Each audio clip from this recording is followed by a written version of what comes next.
Chapter 9. Persistence. The sustained effort. Necessary to induce faith.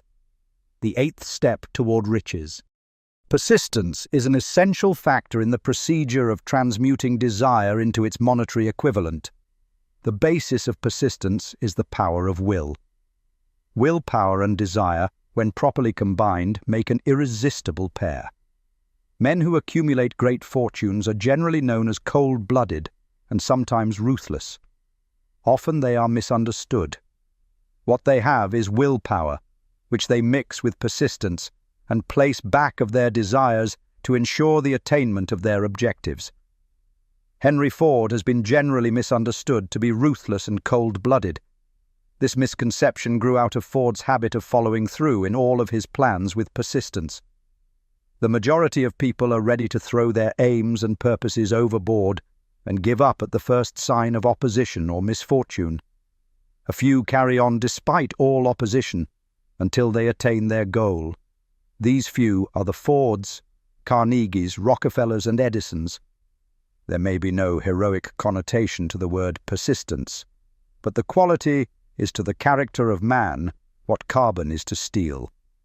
The building of a fortune, generally, involves the application of the entire 13 factors of this philosophy. These principles must be understood. They must be applied with persistence by all who accumulate money. If you are following this book with the intention of applying the knowledge it conveys, your first test as to your persistence will come when you begin to follow the 6 steps described in the 2nd chapter. Unless you are one of the 2 out of every 100 who already have a definite goal at which you are aiming and a definite plan for its attainment, you may read the instructions and then pass on with your daily routine and never comply with those instructions. The author is checking you up at this point because lack of persistence is one of the major causes of failure. Moreover, experience with thousands of people has proved that lack of persistence is a weakness common to the majority of men. It is a weakness which may be overcome by effort.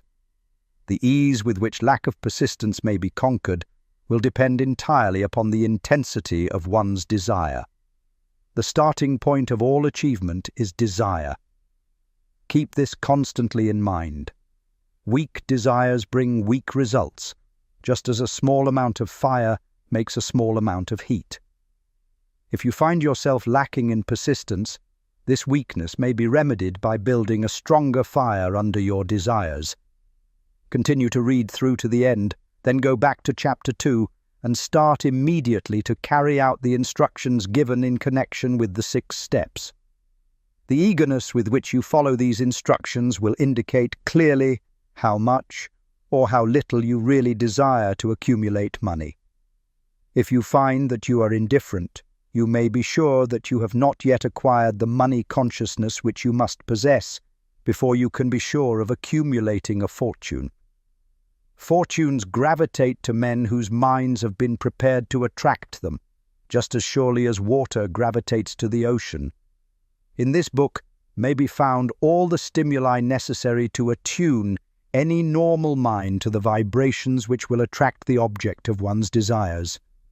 If you find you are weak in persistence, center your attention upon the instructions contained in the chapter on power. Surround yourself with a mastermind group, and through the cooperative efforts of the members of this group, you can develop persistence. You will find additional instructions for the development of persistence in the chapters on autosuggestion and the subconscious mind. Follow the instructions outlined in these chapters until your habit nature hands over to your subconscious mind a clear picture of the object of your desire. From that point on, you will not be handicapped by lack of persistence. Your subconscious mind works continuously while you are awake and while you are asleep. Spasmodic or occasional effort to apply the rules will be of no value to you. To get results, you must apply all of the rules until their application becomes a fixed habit with you. In no other way can you develop the necessary money consciousness.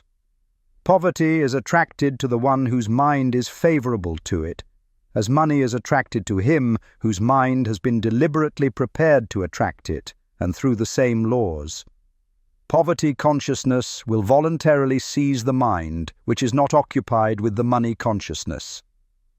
A poverty consciousness develops without conscious application of habits favorable to it. The money consciousness must be created to order, unless one is born with such a consciousness. Catch the full significance of the statements in the preceding paragraph, and you will understand the importance of persistence in the accumulation of a fortune. Without persistence, you will be defeated even before you start. With persistence, you will win. If you have ever experienced a nightmare, you will realize the value of persistence. You are lying in bed, half awake, with a feeling that you are about to smother. You are unable to turn over or to move a muscle. You realize that you must begin to regain control over your muscles. Through persistent effort of willpower, you finally manage to move the fingers of one hand. By continuing to move your fingers, you extend your control to the muscles of one arm until you can lift it. Then you gain control of the other arm in the same manner. You finally gain control over the muscles of one leg and then extend it to the other leg. Then, with one supreme effort of will, you regain complete control over your muscular system and snap out of your nightmare. The trick has been turned step by step. You may find it necessary to snap out of your mental inertia through a similar procedure, moving slowly at first, then increasing your speed until you gain complete control over your will. Be persistent, no matter how slowly you may, at first, have to move. With persistence will come success. If you select your mastermind group with care, you will have in it at least one person who will aid you in the development of persistence. Some men who have accumulated great fortunes did so because of necessity. They developed the habit of persistence because they were so closely driven by circumstances that they had to become persistent. There is no substitute for persistence. It cannot be supplanted by any other quality. Remember this, and it will hearten you in the beginning when the going may seem difficult and slow. Those who have cultivated the habit of persistence seem to enjoy insurance against failure. No matter how many times they are defeated, they finally arrive up toward the top of the ladder. Sometimes it appears that there is a hidden guide whose duty is to test men through all sorts of discouraging experiences. Those who pick themselves up after defeat and keep on trying arrive, and the world cries, "Bravo! I knew you could do it." The hidden guide lets no one enjoy great achievement without passing the persistence test. Those who can't take it simply do not make the grade. Those who can take it are bountifully rewarded for their persistence. They receive as their compensation whatever goal they are pursuing. That is not all. They receive something infinitely more important than material compensation, the knowledge that every failure brings with it the seed of an equivalent advantage. There are exceptions to this rule. A few people know from experience the soundness of persistence. They are the ones who have not accepted defeat as being anything more than temporary. They are the ones whose desires are so persistently applied that defeat is finally changed into victory. We who stand on the sidelines of life see the overwhelmingly large number who go down in defeat, never to rise again. We see the few who take the punishment of defeat as an urge to greater effort. These, fortunately, never learn to accept life's reverse gear. But what we do not see, what most of us never suspect of existing, is the silent but irresistible power which comes to the rescue of those who fight on in the face of discouragement. If we speak of this power at all, we call it persistence, and let it go at that. One thing we all know, if one does not possess persistence, one does not achieve noteworthy success in any calling.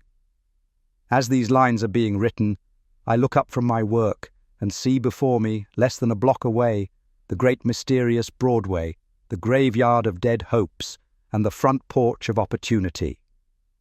From all over the world, people have come to Broadway, seeking fame, fortune, power, love, or whatever it is that human beings call success.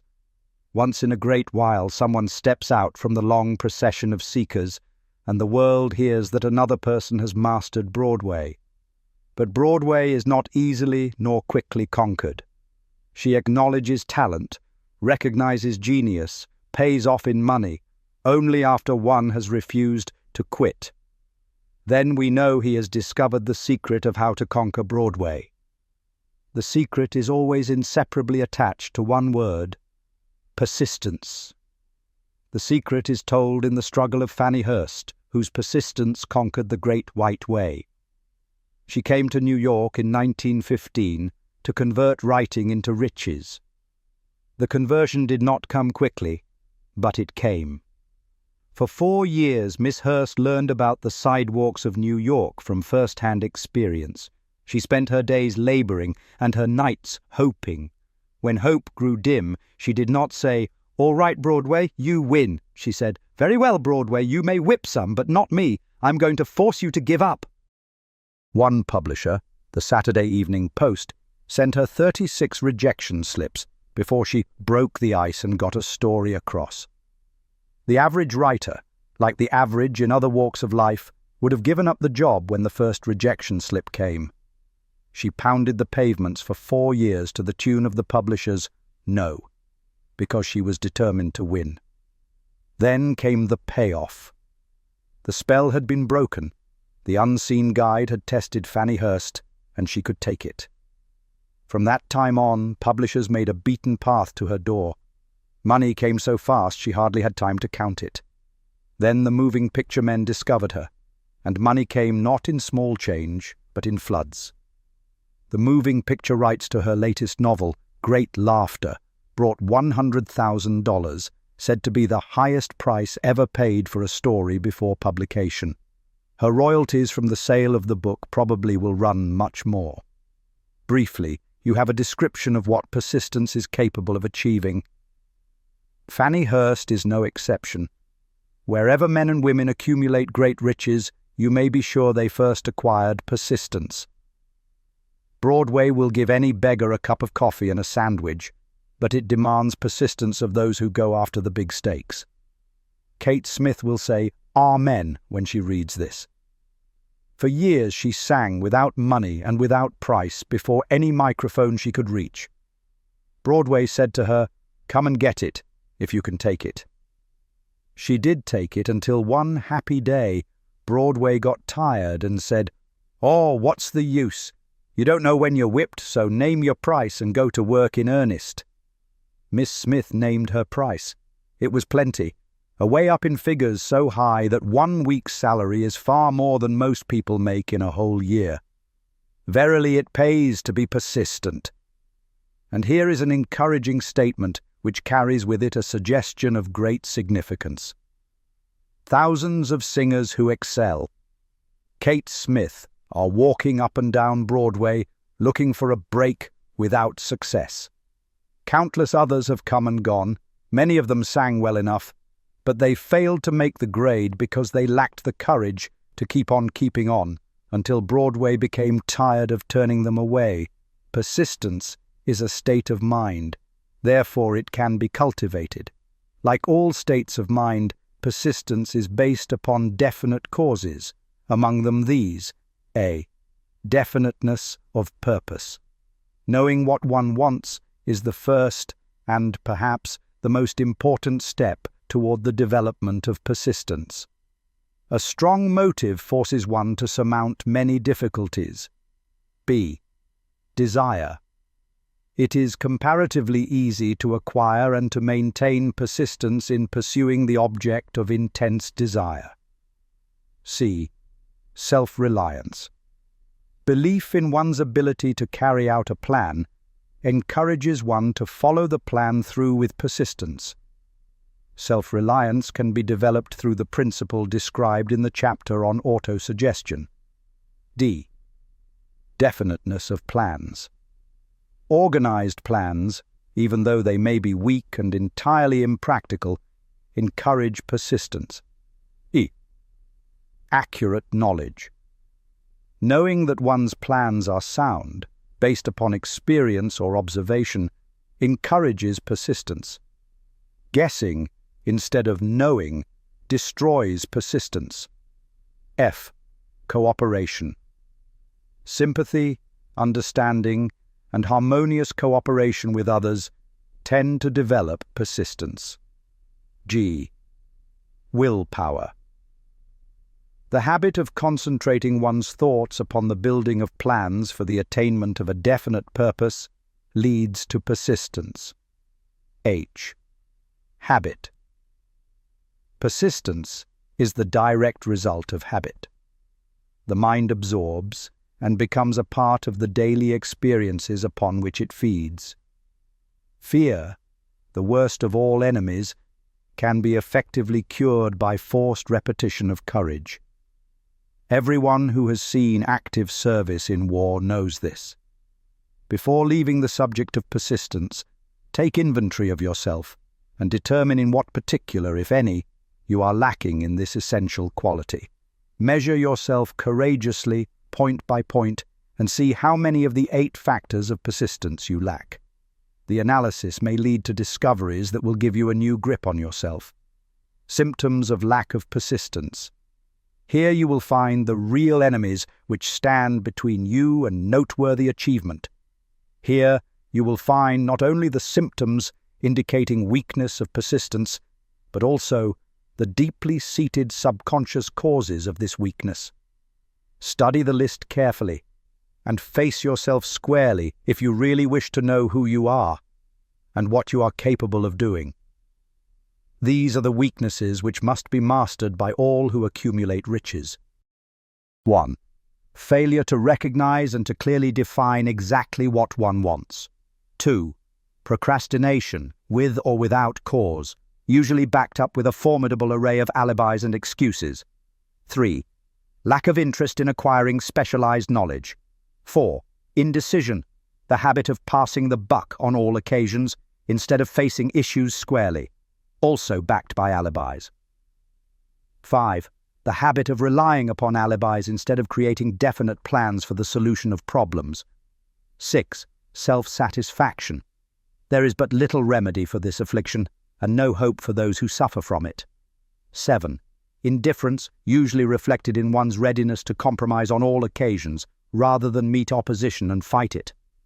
8. The habit of blaming others for one's mistakes and accepting unfavorable circumstances as being unavoidable. 9. Weakness of desire, due to neglect in the choice of motives that impel action. 10. Willingness, even eagerness, to quit at the first sign of defeat, based upon one or more of the 6 basic fears. 11. Lack of organized plans, placed in writing where they may be analyzed. 12. The habit of neglecting to move on ideas or to grasp opportunity when it presents itself. 13. Wishing instead of willing. 14. The habit of compromising with poverty instead of aiming at riches. General absence of ambition to be, to do, and to own. 15. Searching for all the shortcuts to riches, trying to get without giving a fair equivalent, usually reflected in the habit of gambling, endeavoring to drive sharp bargains. 16. Fear of criticism, failure to create plans and to put them into action because of what other people will think, do, or say. This enemy belongs at the head of the list because it generally exists in one's subconscious mind where its presence is not recognized. See the 6 basic fears in a later chapter. Let us examine some of the symptoms of the fear of criticism. The majority of people permit relatives, friends, and the public at large to so influence them that they cannot live their own lives because they fear criticism. Huge numbers of people make mistakes in marriage, stand by the bargain, and go through life miserable and unhappy because they fear criticism which may follow if they correct the mistake. Anyone who has submitted to this form of fear knows the irreparable damage it does by destroying ambition, self-reliance, and the desire to achieve. Millions of people neglect to acquire belated educations after having left school because they fear criticism. Countless numbers of men and women, both young and old, permit relatives to wreck their lives in the name of duty because they fear criticism. Duty does not require any person to submit to the destruction of his personal ambitions and the right to live his own life in his own way. People refuse to take chances in business because they fear the criticism which may follow if they fail. The fear of criticism in such cases is stronger than the desire for success. Too many people refuse to set high goals for themselves or even neglect selecting a career because they fear the criticism of relatives and friends who may say, "Don't aim so high, people will think you are crazy." When Andrew Carnegie suggested that I devote 20 years to the organization of a philosophy of individual achievement, my first impulse of thought was fear of what people might say. The suggestion set up a goal for me, far out of proportion to any I had ever conceived. As quick as a flash, my mind began to create alibis and excuses, all of them traceable to the inherent fear of criticism. Something inside of me said, "You can't do it. The job is too big and requires too much time. What will your relatives think of you? How will you earn a living? No one has ever organized a philosophy of success. What right have you to believe you can do it? Who are you anyway to aim so high? Remember your humble birth. What do you know about philosophy? People will think you are crazy, and they did. Why hasn't some other person done this before now?" These and many other questions flashed into my mind and demanded attention. It seemed as if the whole world had suddenly turned its attention to me with the purpose of ridiculing me into giving up all desire to carry out Mr. Carnegie's suggestion. I had a fine opportunity, then and there, to kill off ambition before it gained control of me. Later in life, after having analyzed thousands of people, I discovered that most ideas are stillborn and need the breath of life injected into them through definite plans of immediate action. The time to nurse an idea is at the time of its birth. Every minute it lives gives it a better chance of surviving. The fear of criticism is at the bottom of the destruction of most ideas which never reach the planning and action stage. Many people believe that material success is the result of favorable breaks. There is an element of ground for the belief, but those depending entirely upon luck are nearly always disappointed, because they overlook another important factor which must be present before one can be sure of success. It is the knowledge with which favorable breaks can be made to order. During the Depression, W.C. Fields, the comedian, lost all his money and found himself without income, without a job, and his means of earning a living, vaudeville, no longer existed. Moreover, he was past 60, when many men consider themselves old. He was so eager to stage a comeback that he offered to work without pay in a new field, movies. In addition to his other troubles, he fell and injured his neck. To many, that would have been the place to give up and quit. But Fields was persistent. He knew that if he carried on, he would get the breaks sooner or later, and he did get them, but not by chance. Marie Dressler found herself down and out, with her money gone, with no job, when she was about 60. She too went after the breaks and got them. Her persistence brought an astounding triumph late in life, long beyond the age when most men and women are done with ambition to achieve. Eddie Cantor lost his money in the 1929 stock crash, but he still had his persistence and his courage.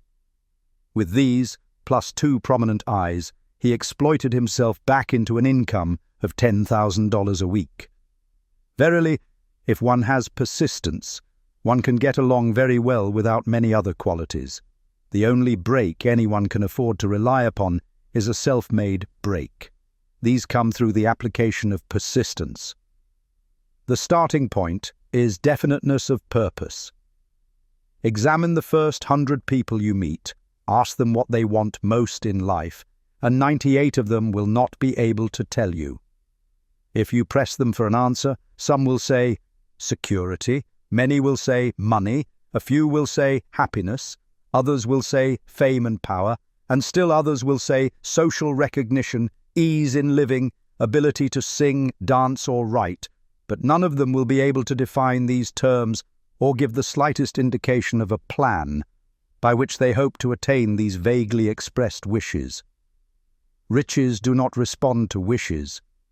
They respond only to definite plans, backed by definite desires, through constant persistence.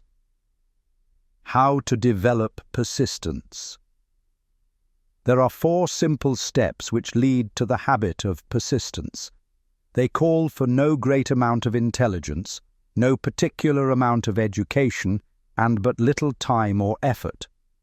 The necessary steps are: 1. A definite purpose, backed by burning desire for its fulfillment.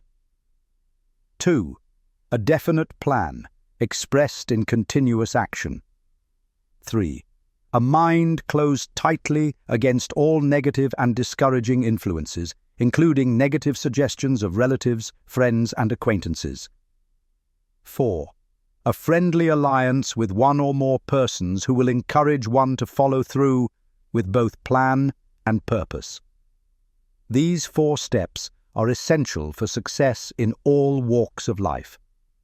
The entire purpose of the 13 principles of this philosophy is to enable one to take these 4 steps as a matter of habit.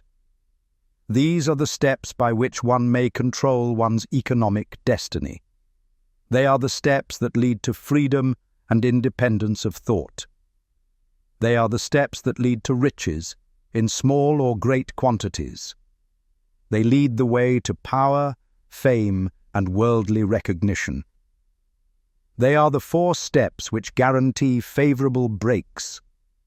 They are the steps that convert dreams into physical realities. They lead also to the mastery of fear, discouragement, indifference. There is a magnificent reward for all who learn to take these 4 steps. It is the privilege of writing one's own ticket and of making life yield whatever price is asked. I have no way of knowing the facts, but I venture to conjecture that Mrs. Wallis Simpson's great love for a man was not accidental, nor the result of favourable breaks alone. There was a burning desire and careful searching at every step of the way. Her first duty was to love. What is the greatest thing on earth? The Master called it love, not man-made rules, criticism, bitterness, slander, or political marriages, but love. She knew what she wanted, not after she met the Prince of Wales, but long before that. Twice, when she had failed to find it, she had the courage to continue her search. To thine own self be true, and it must follow as the night the day, thou canst not then be false to any man. Her rise from obscurity was of the slow, progressive, persistent order, but it was sure. She triumphed over unbelievably long odds, and no matter who you are, or what you may think of Wallis Simpson, or the king who gave up his crown for her love, she is an astounding example of applied persistence, an instructor on the rules of self-determination from whom the entire world might profitably take lessons. When you think of Wallis Simpson, think of one who knew what she wanted and shook the greatest empire on earth to get it. Women who complain that this is a man's world, that women do not have an equal chance to win, owe it to themselves to study carefully the life of this unusual woman, who at an age which most women consider old, captured the affections of the most desirable bachelor in the entire world. And what of King Edward? What lesson may we learn from his part in the world's greatest drama of recent times? Did he pay too high a price for the affections of the woman of his choice? Surely no one but he can give the correct answer. The rest of us can only conjecture. This much we know: the king came into the world without his own consent. He was born to great riches without requesting them. He was persistently sought in marriage. Politicians and statesmen throughout Europe tossed dowagers and princesses at his feet. Because he was the firstborn of his parents, he inherited a crown which he did not seek and perhaps did not desire. For more than 40 years he was not a free agent, could not live his life in his own way, had but little privacy, and finally assumed duties inflicted upon him when he ascended the throne. Some will say, with all these blessings, King Edward should have found peace of mind, contentment, and joy of living. The truth is that back of all the privileges of a crown, all the money, the fame, and the power inherited by King Edward, there was an emptiness which could be filled only by love. His greatest desire was for love.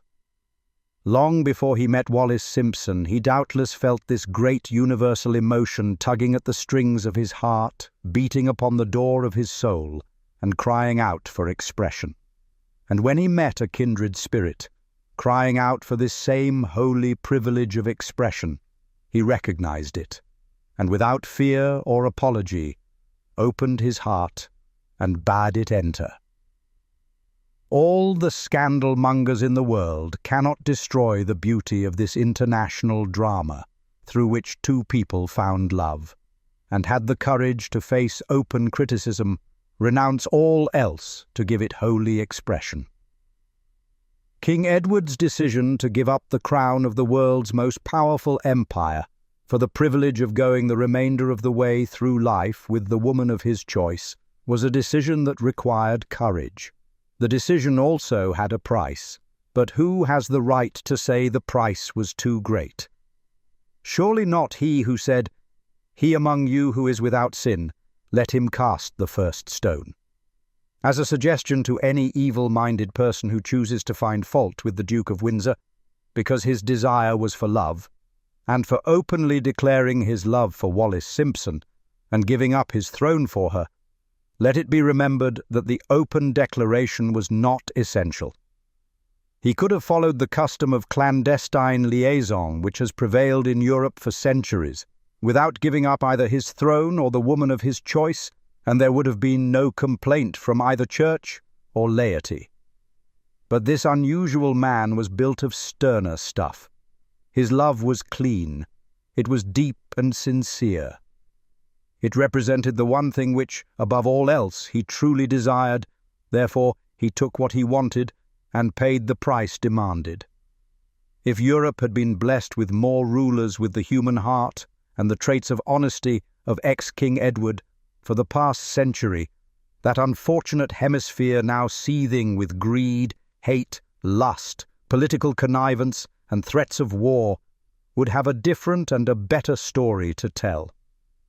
A story in which love and not hate would rule. In the words of Stuart Austin Weir, we raise our cup and drink this toast to ex-King Edward and Wallis Simpson. Blessed is the man who has come to know that our muted thoughts are our sweetest thoughts. Blessed is the man who from the blackest depths can see the luminous figure of love, and seeing, sing, and singing say, "Sweeter far than uttered lays are the thoughts I have of you." In these words, would we pay tribute to the two people who, more than all others of modern times, have been the victims of criticism and the recipients of abuse, because they found life's greatest treasure and claimed it. Mrs. Simpson read and approved this analysis. Most of the world will applaud the Duke of Windsor and Wallis Simpson because of their persistence in searching until they found life's greatest reward. All of us can profit by following their example in our own search for that which we demand of life. What mystical power gives to men of persistence the capacity to master difficulties? Does the quality of persistence set up in one's mind some form of spiritual, mental, or chemical activity which gives one access to supernatural forces? Does infinite intelligence throw itself on the side of the person who still fights on after the battle has been lost, with the whole world on the opposing side? These and many other similar questions have arisen in my mind as I have observed men like Henry Ford, who started at scratch and built an industrial empire of huge proportions with little else in the way of a beginning but persistence, or Thomas A. Edison, who, with less than 3 months of schooling, became the world's leading inventor and converted persistence into the talking machine, the moving picture machine, and the incandescent light, to say nothing of 100 other useful inventions. I had the happy privilege of analyzing both Mr. Edison and Mr. Ford year by year over a long period of years, and therefore the opportunity to study them at close range. So I speak from actual knowledge when I say that I found no quality save persistence in either of them that even remotely suggested the major source of their stupendous achievements. As one makes an impartial study of the prophets, philosophers, miracle men, and religious leaders of the past, one is drawn to the inevitable conclusion that persistence, concentration of effort, and definiteness of purpose were the major sources of their achievements. Consider, for example, the strange and fascinating story of Muhammad. Analyze his life, compare him with men of achievement in this modern age of industry and finance, and observe how they have one outstanding trait in common: persistence. If you are keenly interested in studying the strange power which gives potency to persistence, read a biography of Muhammad, especially the one by Esad Bey. This brief review of that book, by Thomas Sugrue in the Herald Tribune, will provide a preview of the rare treat in store for those who take the time to read the entire story of one of the most astounding examples of the power of persistence known to civilization. The Last Great Prophet, reviewed by Thomas Sugrue. Muhammad was a prophet, but he never performed a miracle.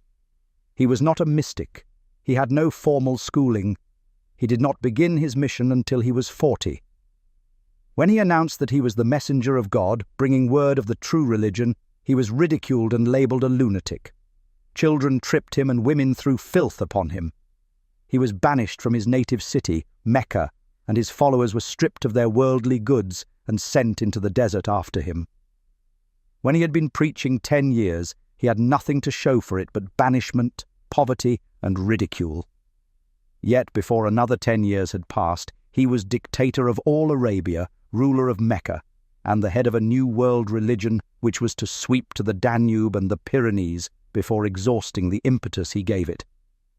That impetus was threefold: the power of words, the efficacy of prayer, and man's kinship with God. His career never made sense. Muhammad was born to impoverished members of a leading family of Mecca, because Mecca, the crossroads of the world, home of the magic stone called the Kaaba, great city of trade and the center of trade routes, was unsanitary. Its children were sent to be raised in the desert by Bedouins. Muhammad was thus nurtured, drawing strength and health from the milk of nomad, vicarious mothers. He tended sheep and soon hired out to a rich widow as leader of her caravans. He travelled to all parts of the Eastern world, talked with many men of diverse beliefs, and observed the decline of Christianity into warring sects. When he was 28, Khadijah the widow looked upon him with favour and married him. Her father would have objected to such a marriage, so she got him drunk and held him up while he gave the paternal blessing. For the next 12 years, Mohammed lived as a rich and respected and very shrewd trader. Then he took to wandering in the desert, and one day he returned with the first verse of the Quran and told Khadijah that the archangel Gabriel had appeared to him and said that he was to be the messenger of God. The Quran, the revealed word of God, was the closest thing to a miracle in Muhammad's life. He had not been a poet. He had no gift of words. Yet the verses of the Quran, as he received them and recited them to the faithful, were better than any verses which the professional poets of the tribes could produce. This, to the Arabs, was a miracle. To them, the gift of words was the greatest gift. The poet was all-powerful. In addition, the Quran said that all men were equal before God, that the world should be a democratic state Islam. It was this political heresy, plus Muhammad's desire to destroy all the 360 idols in the courtyard of the Kaaba, which brought about his banishment. The idols brought the desert tribes to Mecca, and that meant trade. So the businessmen of Mecca, the capitalists, of which he had been one, set upon Muhammad. Then he retreated to the desert and demanded sovereignty over the world. The rise of Islam began.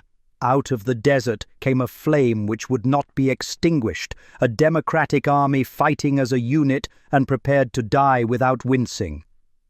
Muhammad had invited the Jews and Christians to join him, for he was not building a new religion. He was calling all who believed in one God to join in a single faith. If the Jews and Christians had accepted his invitation, Islam would have conquered the world. They didn't. They would not even accept Muhammad's innovation of humane warfare. When the armies of the Prophet entered Jerusalem, not a single person was killed because of his faith. When the Crusaders entered the city centuries later, not a Muslim man, woman, or child was spared. But the Christians did accept one Muslim idea, the place of learning, the university.